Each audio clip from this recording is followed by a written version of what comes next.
À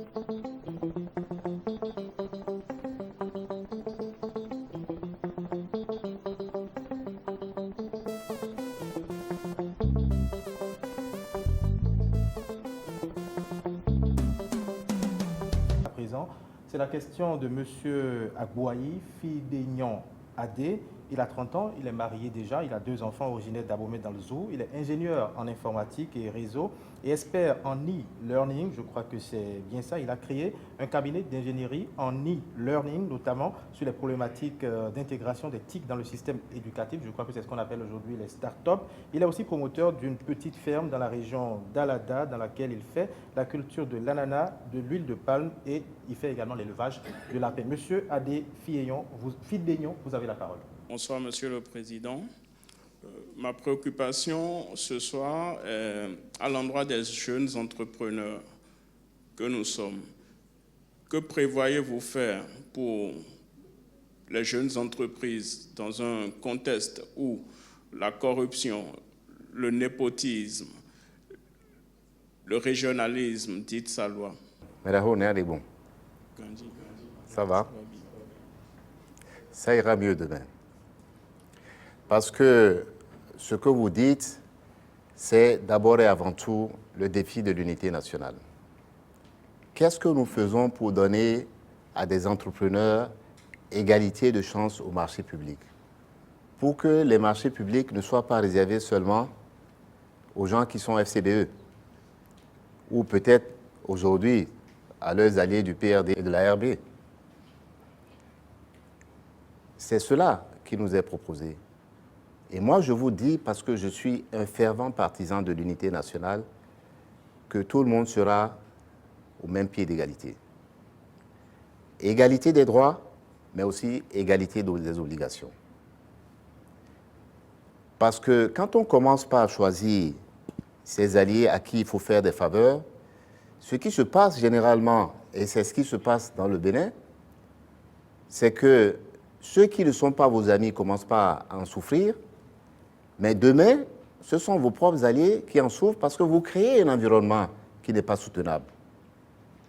Vous ne créez pas un environnement qui permette à tout le monde de s'éclore. Vous n'êtes pas avec le pouvoir, mais les employés que vous avez, ils ne sont pas que de votre parti. Peut-être même que vous n'êtes pas d'un parti, je n'en sais rien. Mais si on vous laisse travailler, vous avez des employés qui sont du parti au pouvoir comme des employés qui ne sont pas du parti au pouvoir. Chacun aura son salaire à la fin du mois parce que votre entreprise pourra prospérer tranquillement. Demain, nous allons rétablir cela. Nous allons faire en sorte, parce que vous parlez des marchés publics, mais il faut parler aussi des paiements. Aujourd'hui, la gestion calamiteuse du pouvoir a fait que tous ceux qui ont eu des contrats avec l'État ne peuvent pas recouvrer leurs créances. Il y a des arriérés colossaux. En 2014, les arriérés aux petites et moyennes entreprises et aux fournisseurs de l'État s'élevaient à quelque chose comme 50 milliards. Devinez à combien ça s'est élevé à la fin de 2015. Comme c'est bon, on en abuse. C'est 300 milliards. Alors, ce sont des petites entreprises comme les vôtres qui en souffrent. Les banques commencent par refuser de vous accorder des crédits sur ces marchés publics. Et vous-même, certains d'entre vous commencent par refuser de prendre ces marchés publics. Et donc, nous allons relancer tout cela en commençant par mettre tout le monde sur le même pied d'égalité. Mais je suis très intéressé par ce que vous faites parce que, d'abord, vous êtes dans un secteur qui est très important, le secteur des TIC, où je considère que nous avons des niches importantes de création de valeur et de création d'emplois.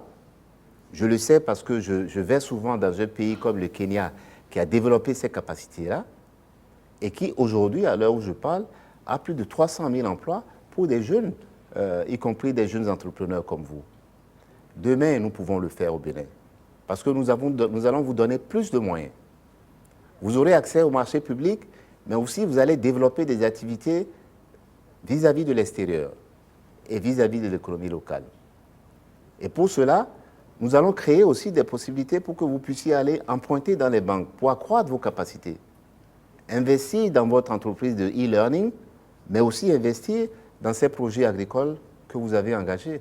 Et vous donnez un très bon exemple parce que vous montrez que, effectivement, dans l'agriculture, on peut gagner de l'argent.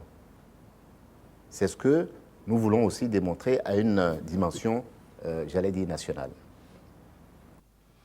Merci, Monsieur le Président.